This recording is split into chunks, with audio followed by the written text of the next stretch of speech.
In the western reaches of the Russian taiga, where endless forests of larch, birch, and Siberian pine stretch to the horizon, winter arrives early and stays long.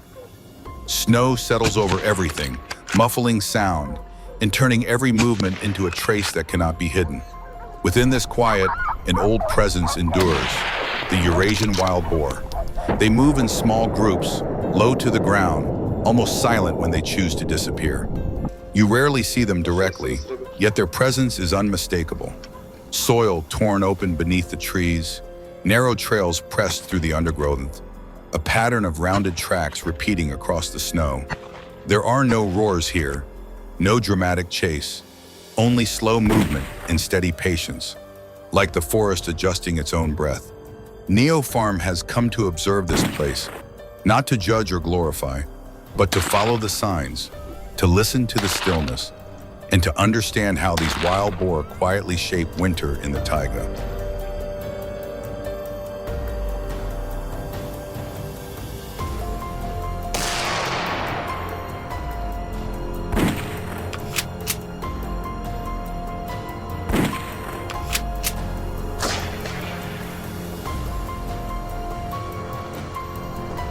But their presence today is not what it once was. Over the past few decades, Eurasian wild boar populations have increased significantly across many forested regions of Russia. Slight shifts in climate, winters that arrive a bit later and bite a little less, combined with abundant food sources throughout the year, have allowed these animals to reproduce at a remarkable rate. Where once they appeared only in small, scattered groups, it is now common to encounter larger sounders of 10 to 30 animals. And in some regions, herds of 50 to 80 are no longer unusual. According to local wildlife management estimates, between 700,000 and more than 1.5 million wild boar are distributed across Russia today. Yet most of them remain hidden, deep within the forests, leaving behind only the signs that patient eyes can read. And with more than 5 million square kilometers of taiga stretching outward in every direction, humanity sees only a fraction of this movement. The rest unfolds in silence, where the light struggles to reach the forest floor and snow hangs like a curtain over the land. That silence is what shapes the real challenge. How do you track an animal that remembers every path, understands the wind, and knows how to disappear the moment it senses danger? As the rise in wild boar numbers became more evident, local communities and forest managers were forced to respond. At first, the solutions were simple: fencing off fields, blocking access points, and using noise or scent deterrents to keep the animals away. But the forests here are vast, the terrain complex, and the boar far more intelligent than many assumed. They quickly adapted, shifting their routes, moving under cover, and returning at different hours. That was when local hunters, men whose families have walked these woods for generations, were called in. They read tracks in the snow, built observation stands along the forest edge, and worked in coordinated groups, hoping to identify patterns in the herd's movements. Yet in the taiga, where a single night of snowfall can erase every trace, each effort becomes a race against time. What people realized was not a lack of tools or strategies, but that they were facing a creature that remembers, tests, and waits. From then on, the confrontation entered a new stage, tracking deeper into the forest, where humans, and especially hunters, must accept the rhythm of the animal's own survival. And the taiga is not a place that yields easily to anyone.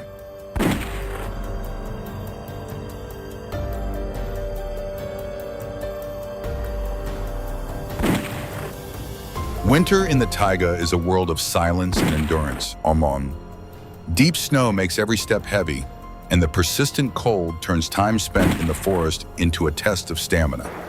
In such conditions, the success of a hunt depends not only on skill or experience, but on how well one can endure the environment itself.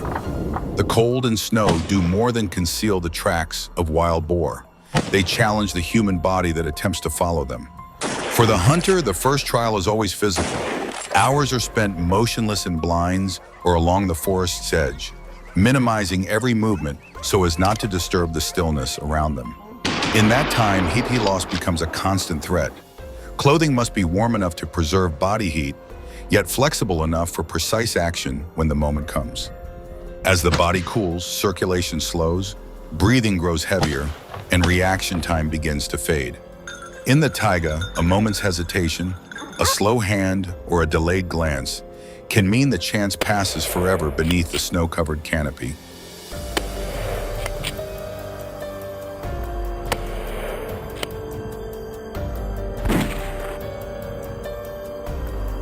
Here, taking aim or making a decision is not just a matter of skill. It is the ability to keep both body and will steady in the long cold, where time seems to slow and the force feels as though it is watching back. The taiga challenges not only the hunter, but the tools he carries.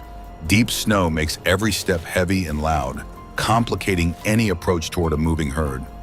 Wild boar are most active at night when the light beneath the canopy nearly disappears, and devices like infrared scopes or thermal imagers can extend human vision only so far. In the deep cold, reliability becomes more important than sophistication.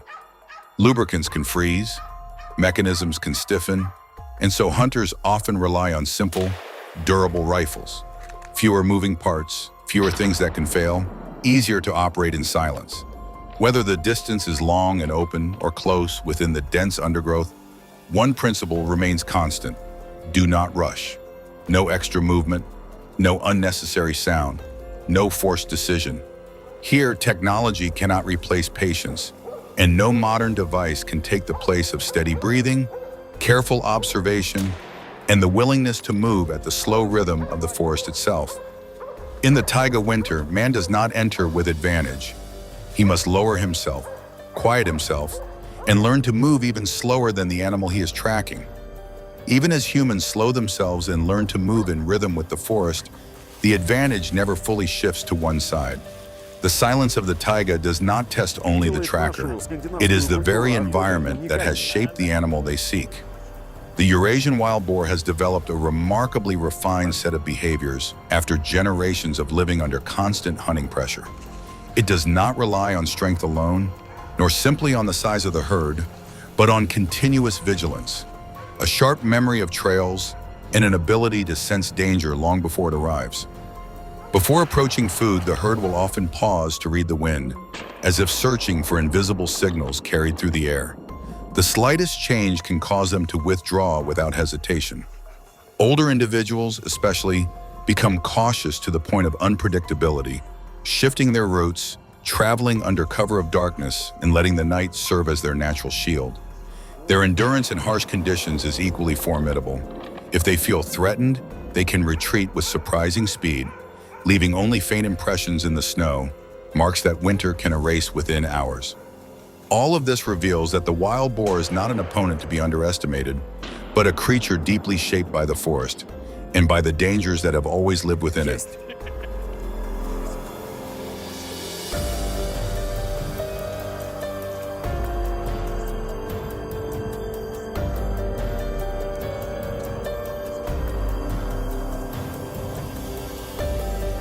They are an unpredictable opponent, always half a step ahead in reading the forest, the wind, and the presence of danger. Because of this, hunters cannot rely solely on firearms or modern equipment. In the winter taiga, strategy becomes the deciding factor. To overcome the behavioral defenses of the wild boar, hunters use methods refined through snow conditions and climate. Among these, still hunting remains the most traditional and effective approach. Instead of pursuing the herd, the hunter chooses a fixed position, often at a hot spot where the animals routinely forage, and waits in silence. This is a test of patience and discipline, where time stretches thin. Wind direction is critical. The position must be chosen so that human scent is never carried toward the herd. The line of sight and angle of fire must be clear, unobstructed by branches or terrain. Any unnecessary motion, no matter how small, can send the herd disappearing back into the forest before the hunter even understands what has changed. The goal is not chase, but the single moment when the herd steps into an open pocket of space, where a precise, decisive shot ensures safety for both the hunter and the environment around him. In this strategy, the hunter does not impose his rhythm on the forest. He adapts to it and accepts that, sometimes, waiting is the act itself. Alongside still hunting, Another strategy used in winter is coordinated drive hunting, where cooperation becomes central. In this method, hunters rely on their understanding of the wild boar's familiar escape routes, narrow forest corridors, shallow valleys, and stream edges that the animals instinctively choose when they sense danger. The deep snow becomes a double-edged advantage. It slows the herd's movement, but it also demands greater precision from the hunters in predicting where the animals will emerge. There is no room for haste. Every movement is a calculation, positioning, anticipation, and being in the right place before the moment arrives. But humans never truly move alone in the taiga. In many regions, hunting dogs are an essential part of the tracking strategy. These northern breeds are not trained to attack, but to follow scent and signal. They can read patterns in the snow, things nearly invisible to the human eye, and identify where the herd has paused to rest or to watch. When sight is limited by farmlands shadows and the dense weave of the forest, the dog's sense of smell becomes a natural extension of the hunter's awareness, forming a quiet partnership between man, terrain, and the living forest.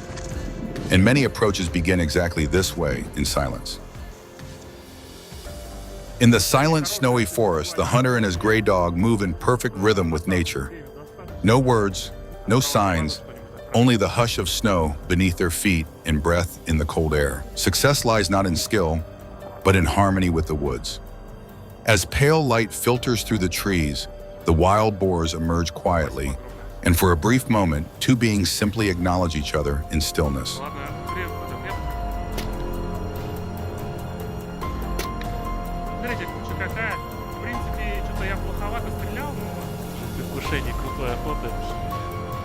Ждем не дождемся, пока нас буран довезет.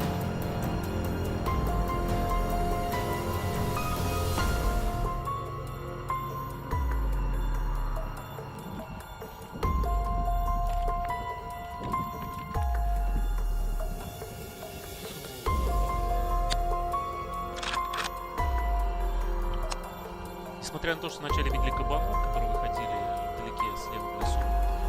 Nightfall, the most perilous hour of the hunt, doesn't begin with sound, but with light no human eye can see.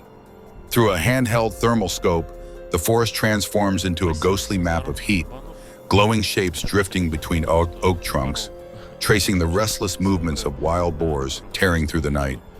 On the hunters' helmets and rifles, night vision optics and infrared illuminators glow faintly, just enough to reveal the outlines of a world most people never witness.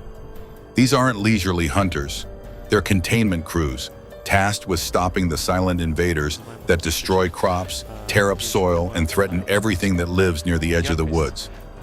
In the dark, technology replaces instinct. Laser rangefinders, digital compasses, wind meters, and ballistic calculators, all working together to turn chaos into data. Each movement is whispered through encrypted radios, low enough to blend with the wind. No dogs, no shouting, just precision and control. In the black oak forest, every sign matters. A heat signature flickering off course, a change in the wind, the faint scrape of tusks against bark. Night in Tuscany is no romantic landscape, it's a battlefield. And as the hunters advance, measured and silent, they carry not just weapons, but the burden of restoring balance to a land overrun by the wild.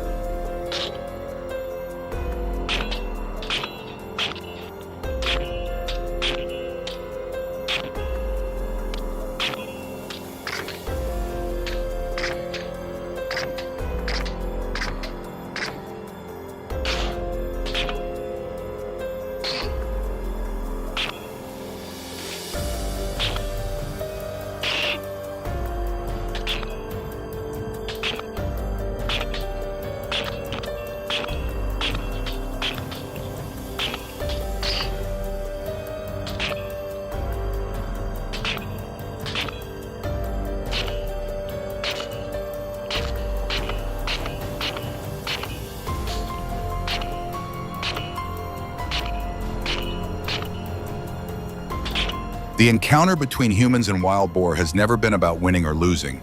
Here in the taiga, we are not rulers. We are only allowed to remain if we respect the rhythm of the forest. When their numbers grow beyond what the land can balance, humans step in, not to erase, but to protect the stability of this place. It is responsibility, not triumph. True strength is not found in imposing control, but in knowing when to act, when to hold back, and when to simply stand still. The forest favors no one. It only keeps what listens and behaves with respect. Neo Farm is here only to witness that journey.